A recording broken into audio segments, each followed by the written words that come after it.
उत्तरकाशी में टनल में फंसे 41 श्रमिकों को लेकर लगातार चर्चाएं हो रही हैं और ये कहा जा रहा है कि क्या सरकार फेल हो गई है, क्योंकि एक के बाद एक बड़ी उम्मीदों पर जो है यहाँ पर चोट लगती हुई नजर आ रही है। तमाम उपयोग किए जा रहे हैं, तमाम मशीनों का इंतजाम किया गया है, इसके बावजूद भी 100 घंटे, जी हाँ 100 घंटे की मोहलत फिर से मांगी गई है।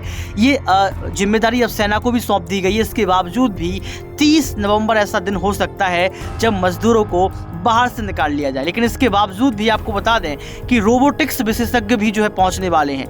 रोबोटिक्स विशेषज्ञ मिलिंद राज ने कहा कि मैं सिलक्यारा सुरंग में फंसे 41 श्रमिकों की मानसिक भलाई के लिए यहाँ हूँ। यह एक घरेलू स्वदेशी तकनीक है। हमारे पास 24 घंटे श्रमिकों के स्वास्थ्य की निगरानी करने की प्रणाली है।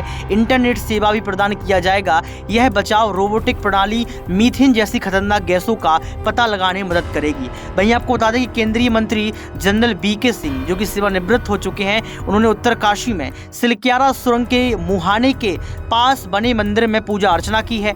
ऑगर मशीन की विफलता के बाद फंसे 41 श्रमिकों तक पहुंचने के लिए सुरंग के ऊपर ड्रिलिंग शुरू हो गई है। और आपको बता दें कि पीएम के प्रधान यानी कि सचिव डॉक्टर पीके मिश्रा ने सिलक्यारा सुरंग का दौरा किया और वहां फंसे श्रमिकों से बातचीत की। उन्होंने फंसे हुए श्रमिकों के परिवार से बातचीत की। उन्होंने श्रमिकों को भेजी जा रही खाद्य सामग्री की जो है रिपोर्ट भी ली। लेकिन इसके बावजूद भी भाजपा सरकार के तमाम नेताओं पर सवाल खड़े किए जा रहे हैं कि देरी क्यों, आखिर मशीन भारत में उपलब्ध क्यों नहीं थी, आउट ऑफ कंट्रीज से तमाम लोगों को क्यों बुलाया जा रहा है। और इसके साथ साथ आपको बता दें कि ऑगर मशीन टूटने से जो नुकसान हुआ है उसको लेकर जो है सीएम पुष्कर सिंह धामी पर भी सवाल खड़े हुए हैं। यानी कि आप समझ सकते हैं कि 86 मीटर ड्रिलिंग जो है अब होनी बाकी है और मजदूर कैसे बाहर निकलेंगे ये अभी भी जो है सवाल के तौर पर देखा जा रहा है।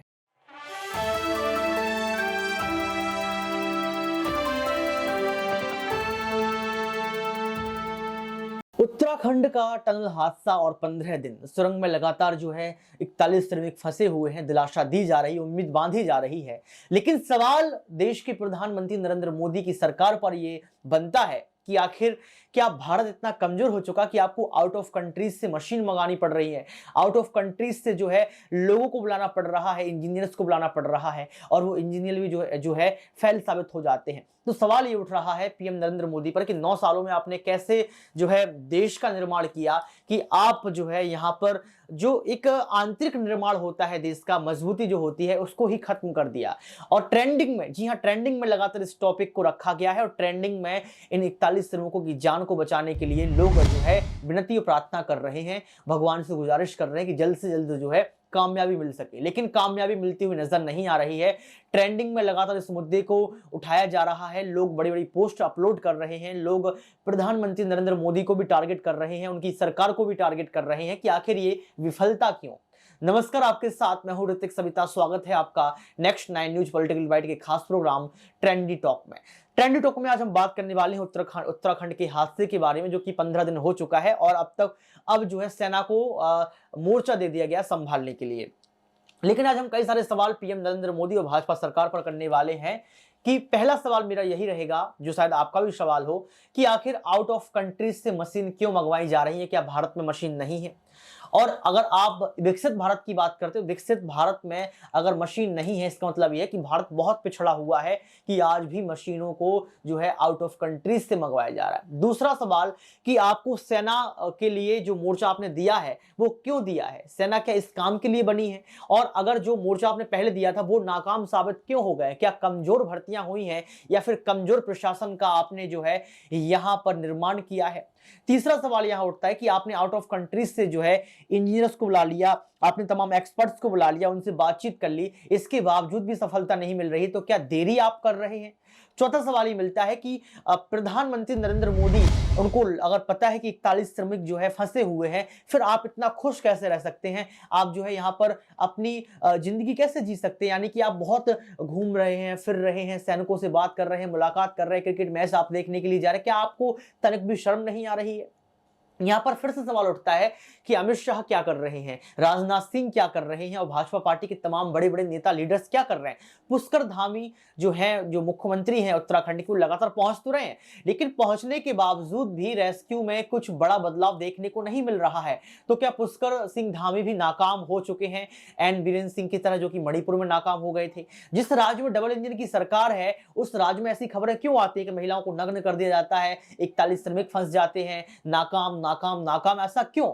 और ट्रेंडिंग में यही मुद्दा इसलिए लगातार चल रहा है क्योंकि भाजपा सरकार को टारगेट किया जा रहा है और ये कहा जा रहा है कि 41 श्रमिकों के, मजदूरों के आंसुओं का हिसाब कौन करेगा, उनके परिवारों को अगर कुछ जरूरत है तो क्या पैसा पहुंचाया जा रहा है, मुआवजा आपने क्या दिया है? मुआयना तो आप कर रहे हैं लेकिन मुआवजा की आप बात नहीं कर रहे हैं। उनके परिवार के सदस्य कितने हैं, कैसे हैं, कहां पढ़ रहे हैं, कहां रह रहे हैं, क्या आपको पता है? छत्तीसगढ़, झारखंड, उत्तर प्रदेश, मध्य प्रदेश, उत्तर, तमाम जो राज्य हैं, इन राज्यों के जो 41 श्रमिक फंसे हुए, जिनकी मैंने आपको सूची पहले बताई थी, कितने नाम भी सामने आ चुके थे, लेकिन लगातार ये कहा जा रहा है कि मौसम चेंज हो रहा है। मतलब एक के एक बात, एक बड़े एक्सक्यूज यहां पर दिए जा रहे हैं और राजनीति लगातार चल रही है। आप देखिए, जहां जहां चुनाव है, तेलंगाना, मिजोरम, वहां वहां जनता, सॉरी माफ कीजिएगा, नेता पहुंच रहे हैं, अपनी बात को रख रहे हैं, जनता को जो है मूर्ख बना रहे हैं, उनको बेवकूफ बनाने का प्रयास कर रहे हैं, लेकिन एक बार भी यहां पर उत्तराखंड जो हादसा हुआ इसका जिक्र नहीं किया जा रहा है। दर्शकों, एक रिपोर्ट दैनिक भास्कर ने छापी, काफी अच्छी रिपोर्ट है, आपको बताते हैं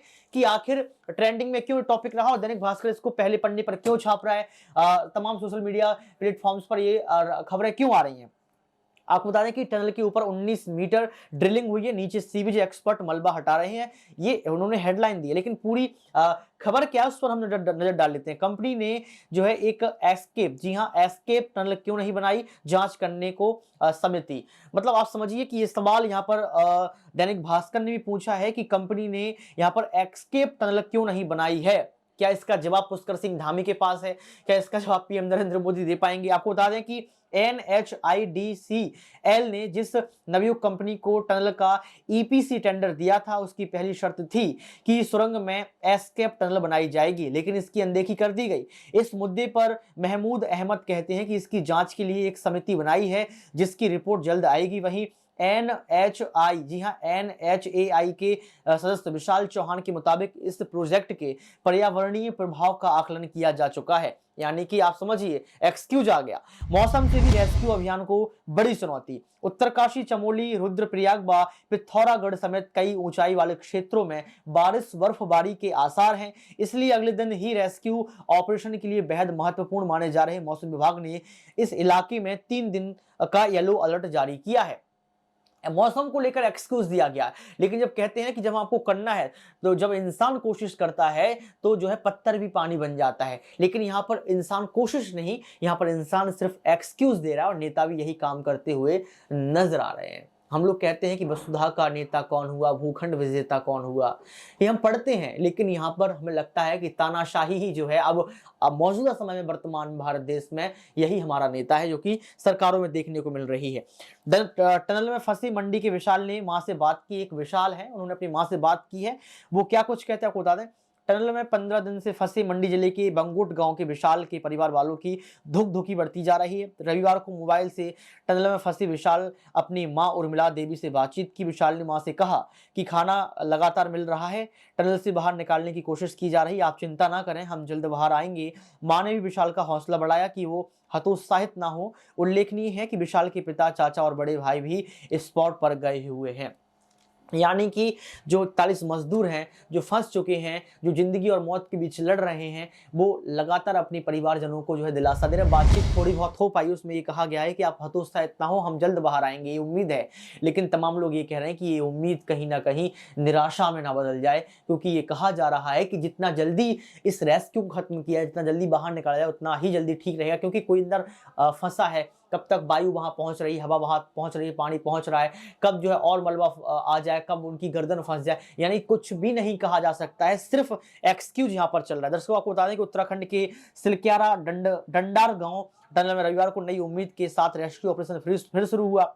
वर्टिकल ड्रिलिंग मशीन ने शाम 7:30 बजे तक पहाड़ से टनल में 1.2 मीटर की गोलाई में 19 मीटर बोर कर दिया। 15 दिन में फंसे 41 मजदूरों तक पहुंचने के लिए 86 मीटर वर्टिकल ड्रिलिंग होनी है। इस रेस्क्यू ऑपरेशन का लीड कर रही NHIDCL के MD महमूद अहमद ने बताया कि ये मशीन 40 मीटर वर्टिकल ड्रिल कर सकती है। इसके बाद बड़ी मशीन काम करेगी। इसमें 100 घंटे यानी कि 30 नवंबर तक का समय लग सकता है। यदि इस ड्रिलिंग में भी शॉफ्ट या विट नहीं फंसती है तो इसे काटने के लिए जो है मैग्नम कटर मशीन साइट पर बुला ली जाएगी। दूसरी ओर टनल के भीतर सेना की इंजीनियरिंग कोर की 2001 रेजिमेंट की 50 जवानों और मुंबई में बुलाए गए 7 सीवेज एक्सपर्ट्स ने हॉरिजेंटल ड्रिल शुरू कर दी है। ये लोग हाथ से अब 46 मीटर के आगे अगले 13 मीटर तक मलबा हटाएंगे। बाद में इसी रास्ते से मजदूर बाहर आएंगे। और अभी भी 100 दिन का समय 100 घंटे की बात, माफ कीजिएगा 100 घंटे की बात कही गई, यानी कि 30 नवंबर, आज 27 नवंबर, 30 नवंबर तक जो है ये अनुमान लगाया जा रहा है कि जो मजदूर श्रमिक हैं वो बाहर आ जाएंगे। लेकिन आप समझिए, एक के बाद एक दिन निकलता चला जा रहा है। अगर यहाँ पर कोई नेता का बेटा फंसा होता, अगर यहाँ पर कोई बॉलीवुड का बेटा फंसा होता, अगर यहाँ पर किसी बड़े पद पर बैठे अधिकारी का बेटा फंसा होता तो क्या हो रहा होता? मैं आपसे यही सवाल करना चाहता हूँ। क्या मजदूरों के लिए यही भारत भूमि जो उनको आगे रखती है? हम कहते हैं हम कृषि प्रधान देश है, हम कहते हैं कि हम जो मजदूर है, श्रमिक है, भारत की इकाई है। लेकिन अगर इस इकाई को जो है समय दिया जा रहा है, लंबा खींचा जा रहा है, तो ये दुर्भाग्य हमारा और हमारे देश का है।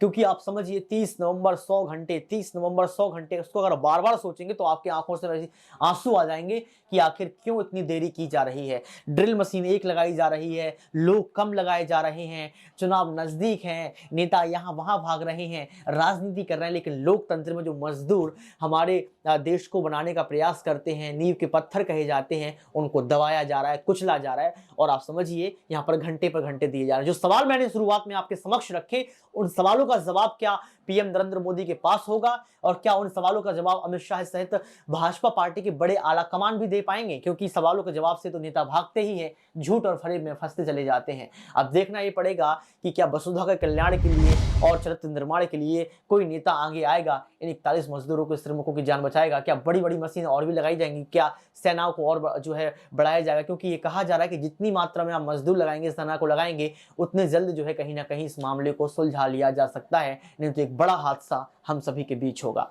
आज के इस खास प्रोग्राम ट्रेंडी टॉक में बस इतना ही। देखते रहिए नेक्स्ट 9 न्यूज पॉलिटिकल बाइट।